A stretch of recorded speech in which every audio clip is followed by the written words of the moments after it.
Hey guys, welcome back to the Art of Keith Butcher Precious Mutations tutorial on the When the Reaper Sleeps mutated figurine. I don't remember which part this is, but just wanted to say hey, thank you very much for checking in again. As per usual, we are using Abe's Epoxy Sculpt. It's pretty much the only clay that I use. You can find it at www.abstudio.com. You can purchase them and follow along and make your own tutorials. You can use whatever clay you like if you so desire. I use it because it's a two-part epoxy and it sticks to everything and it dries, self-dries, hard as a rock.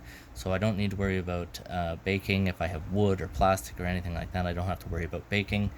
We're having a contest right now where if you subscribe to my channel as well as the AV's Studio LLC channel, you have a chance to win between now and July 31st at 8 p.m. If you're on both of our subscriber lists, you have a chance at winning a pound of Epoxy Sculpt as well as some of their safety solvent, which I use on a regular basis now. So please subscribe to both of us and follow along and learn some really cool, neat stuff. Yeah, also they're having a 2K giveaway with a lovely prize pack on their Instagram, which is at AV's Studio LLC. So you guys can always go and join there and follow their Instagram page and win a lovely, lovely prize pack. So yeah, go do that. So as you know, we were taking this cute little piece and making him into a little tiny sleepy reaper going off to bed. We're gonna add a little scythe here. We're gonna put a skull over his face. As you can see, we don't have to worry about our eyes being exactly where their eyes were because we're not going to use those eyes. We're going to make his little mouse friend here, little Death of Rats. It's all based off of one of my favorite series of books called the Discworld series. Yeah, and we've got our plastic skull here, which is reference for kind of faces and ideas. So, so tonight we're going to work on the brow. I'm going to try and figure out as we go how to make it kind of look like a little sleepy reaper. Alright, so I'm using the white epoxy sculpt. It does come in many different colors. I've mixed it up, and now we're just going to jump right in and we're going to start working on this brow, figuring out how we are going to make him look like a wee sleepy reaper. Okay, so we want to go up and underneath that cowl. That cowl is basically his hood. So your face is not going to be flush with your hood. Your hood's going to sit on the top of your head. So we want to make sure, busting out my Abe's safety solvent already so that I can dip my tools into it. You want to make sure that our head is going to go underneath that cowl and blend it nicely so that it looks like the hood is resting on the top of it. Okay. We're going to do a bit of stuff. We might actually have a little bit too much clay here. I'm not sure yet. I haven't decided. If we do, it's not hard to just pull it off and start over because it's got such a long working life. The clay, the Abe's Epoxy Sculpt, you can work it for about up to 4 hours. So by the time you get to the 4 hours, though, it's very stiff and very hard, and it will be difficult but you can get some really super fine details in there.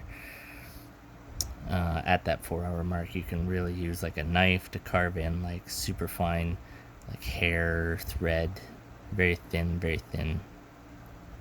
So the safety solvent works well on our tools because unlike water, which tends to make this stuff kind of clump up and pieces of it come off, the safety solvent doesn't do that. It really tends to blend it quite well so that we don't get seams where we had old, dry, hard pieces before versus now where we've got warm, soft, plasticine-like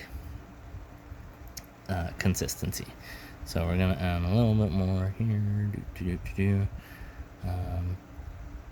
It's recommended that you do use nitrate gloves when you're using AV's products.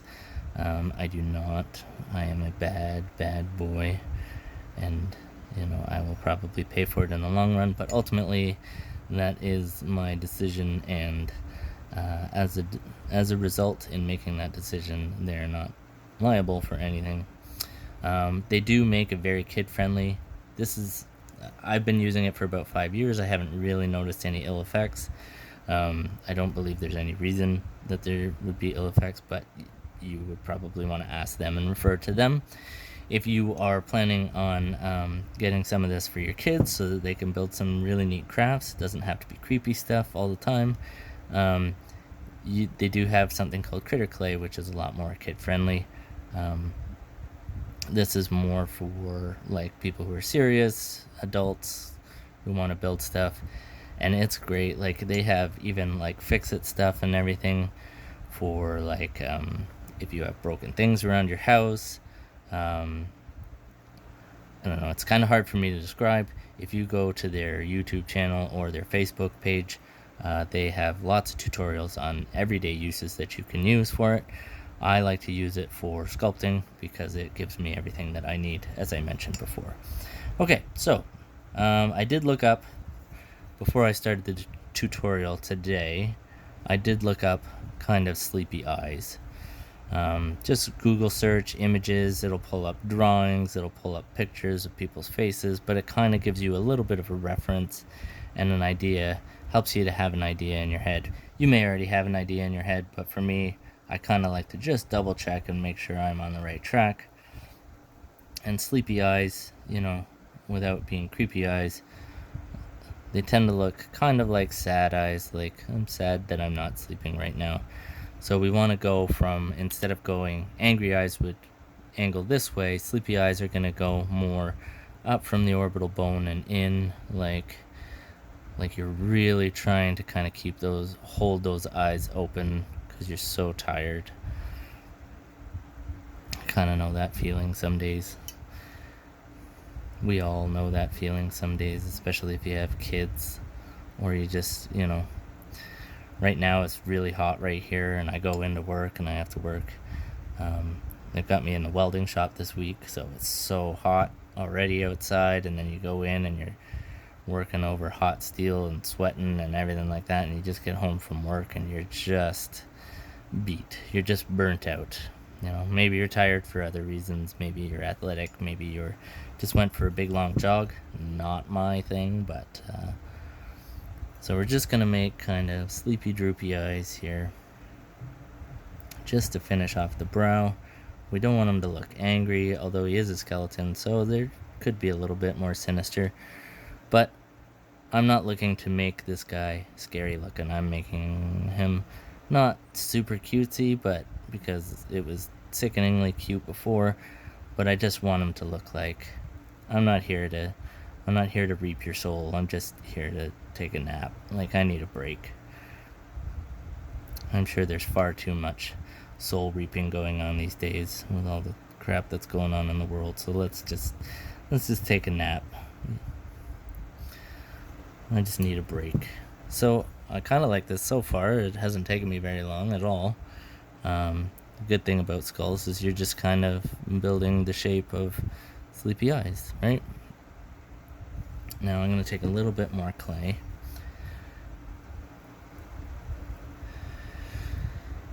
Just for the top of the nose cavity, this part here, I'm gonna build that part out a little bit more. I didn't mean to give you the finger there. I just had the clay in my other hand, so don't be offended, please. It's not giving you the finger. I appreciate that you're here. Appreciate that you're following along. I hope you like this piece. I'm really digging this piece. I was so excited to get started on this piece as soon as I found it. I was like, yeah, I know what's going on. Every now and again you get a piece when you do upcycling and stuff like that. Every now and again you just come across a piece and you're just like, yes, not only do I have to drop everything else that I'm doing to work on this piece, but it's like I just know, and I know it's going to be good, and I don't care if other people like it because I'm going to love it and I'm going to want it for my own collection. Now this piece in particular is actually already spoken for. Thank you, Ms. Toth, who reached out and said, you know, I'm pretty sure I'm going to need this piece. If you see a piece that you like, if you see a piece that you want, please feel free to comment me. I do sell my pieces. Do comment, message me directly and just say, I am interested in this piece. I never ask for money up front because you never know what's going to happen, if something's going to break or it ultimately doesn't end up looking like you think I was going to make it. But I am blessed enough that, if you want a piece, you kind of got to jump on it quickly because they don't last very long. I have a few pieces in my Etsy shop. They've been there for a little bit. Sorry about that. Not all pieces are going to speak to somebody. They all find their happy home eventually. Some of the pieces I have in there are a little bit older from when I first started out. Even there's a piece in there that's before I started using the Avies products. I think it was like the second piece that I ever made, and I still have it. I had a piece that I made, my very first piece, I actually sold just last year. So one thing I can tell you about making sculptures and stuff like that is there is a market for it, but it's not the most, it may not be necessarily, when you're building one-of-a-kind things, it's not necessarily going to move. It might not necessarily fly off the shelves as quickly as you want it to. But also stand by your guns. These videos show you how long that I put into building each of my sculptures. Get your money's worth out of it. It's don't feel like you need to sell it right away to somebody. Build something that you love, because that way if it doesn't sell and it sits in your studio, you don't care because you built it and you love it and you just get to look at it for longer. And the important thing is, eventually it will find its owner. I hate the idea, if I believe somebody is truly interested in my piece, absolutely I will work with them to find a price that's fair to them and fair to me. But also, if you love a piece, I want you to have that piece, because I don't want somebody coming in and buying a piece of my art that in 2 years is going to be donated back to Value Village. I want to find the people that love my art, right? But at the same time, you got to stick to your guns and kind of get what you're worth. And that means, sometimes you are sitting on a piece for a long time, and that's okay, because it will find its home. It will find the person it's supposed to belong to. They just haven't shown up, they haven't appeared yet, and that's all right. I've done lots of shows. I've made quite an investment in getting my face out there. Some stuff I can tell you from running my own business is, if you're looking to make money at shows and stuff like that, but you're making one-of-a-kind pieces of art and you have expensive pieces of art, make something else on the side that's also slightly less in price, like a $5 to $10 item, whether it be prints of photos of your work, or buttons or jewelry or something along those lines, because people who love your work may be not ready quite yet, or be in a position to spend $100 or whatever it is that you're asking for your piece, but they do want to support you, so they will purchase something smaller from you to show a bit of solitude. So I'm going to fill in these eyes a little bit here. So I just used a little tiny ball of clay. I'm just trying to basically eliminate the seams where it attached to the original sculpture piece. So yeah, I mean, if you're looking to do shows and things like that where you're hoping to make tons of money, then you need to have lots of different price points. I recommend that anyway. It's definitely helpful and stops you from being discouraged if you're not selling pieces. And then if you sell a couple of big item pieces, a larger price pieces, then it really makes your show something special. But if you're sitting there waiting for somebody to buy a couple of big pieces and it's taking a few hours, you might start to subliminally get a little bit discouraged, and that might show, right? And it's not intentional, but people don't want to see you sitting in your booth and moping and worrying, and then you get the feeling like you want to make a deal because you want to sell something, right? And that's just not a healthy place to be. I like to think of bigger shows as, for me, as like advertising. So I may do a Comic-Con in Niagara Falls or in Hamilton or in Ottawa, Toronto, shows like that. And even though I may not make necessarily a ton of money at that particular show, the bigger shows that you're doing means that many more eyes on your work. Have business cards, pass them out, pass them along. I like to say that we all know somebody who's going to love it and somebody who's going to hate it. So it might be somebody that walks by your booth and is like, I can't stand this, what you're doing, but my friend would absolutely adore one of these, right? And so they're going to take your card and they're going to pass your information along to that person, and maybe you make a sale later based on that person. So don't go into shows necessarily thinking I'm going to make it $5,000 or $10,000 or whatever, and I'm going to sell out every piece that I have. Because shows are generally more about showcasing and advertising. That's why they're called conventions. What else was I going to say? So those are filling in kind of nicely. We're looking pretty good here. I'm pretty happy with this.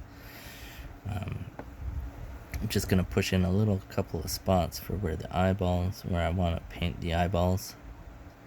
And I dip that in my safety solvent there. I'm just going to push those in a little bit. And that just gives me an idea of where I'm going to. I don't like that at all. Where I'm going to end up putting my eye. That one kind of ran up a little bit, so I'm going to push it in. So what do you guys think? That's a pretty good sleepy skull, I think. You want your brow to run down into this other one and kind of look like it's all one piece. So I'm going to work on that a little bit here. And hey, you might have an amazing show. You might have a really good show, and that's awesome too. I hope it does take off for you. But it's taken me quite a long time to kind of figure out where I am, where I belong, who my audience is. These are not things that sometimes they just happen overnight, but you got to work hard at stuff like this to make it really, and keep it sustainable, right? Brush off the haters. Don't worry about the haters. They're just jealous. Okay, I got a little bit of tiny clay left over and probably about 5 minutes left in this video. So what I'm going to do, I'm pretty happy with that. I'm going to add a bit of texture to the skull so that it looks like it's got some cracks in it.